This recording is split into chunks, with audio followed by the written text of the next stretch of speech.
We're now going to talk bearishly. We're going to talk about the pound, otherwise known as sterling, but the pound against the dollar is known as cable, due to a cable in the mid-19th century being laid between basically London and New York, where you could trade this currency with the world's superpower, yes, in that time it was the pound, against one of the smaller, diminutive type of currencies called the dollar.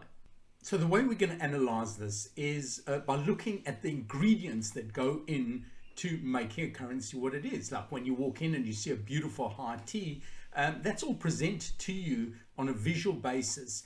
But what you want to know is, what are the egg, the flour, the milk, the sugar that's used in the ingredients? And these we're going to look at. We're going to look at the structural component, so basically the fiscal side and QE. We're going to look at growth, the cyclical side, and compare it to the United States. And lastly, the political side.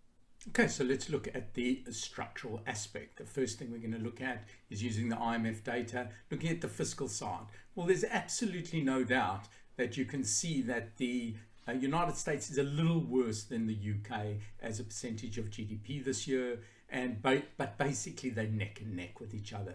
So if you were bearish on the US because of the fiscal side, or in the next chart because of the QE side, you can see by the Bank of England's own admission that the rise in QE in the UK has been just as big as the United States. So from a structural side, both current account deficits, both big fiscal deficits, and both have done a lot of QE. So I'd call it a score draw.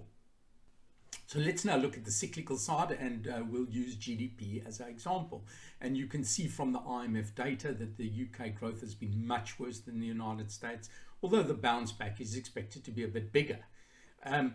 If you look at the Treasury's forecasts in the UK for new forecasts, they're actually worse than this, and the bounce back is actually slower. So here, the UK is worse than the United States. Of that, there is no doubt. Let's talk about the trickier of the three categories, the political. Well, in the US, regardless of your political suasion, the market believes always in hope that something new and different and perhaps better may come along. But in the UK, what we've got is something markets hate, which is uncertainty. Yes, we'll probably get a deal and the market will spike, but the devil will be in the detail. And in the tomes and tomes of this deal, there's going to be unintended consequences and a lot of difficulties. So let's summarize. So on the structural side, both economies are in terrible shape, like many others, but we're comparing cable here, so that's all that matters. Cyclically, I think the UK is in a worse position than the United States, and politically, the one has hope and the other has uncertainty. But don't forget, the US is also the world's global superpower. It's the reserve currency of the world. So what is the last refuge of the FX scoundrel?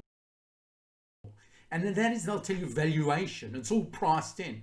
No, you don't know that it's priced in. And valuation in FX is just fiddlesticks. So sterling has bounced recently while the dollar has ebbed a little bit. And this is your chance to shed those pounds before Christmas, not after.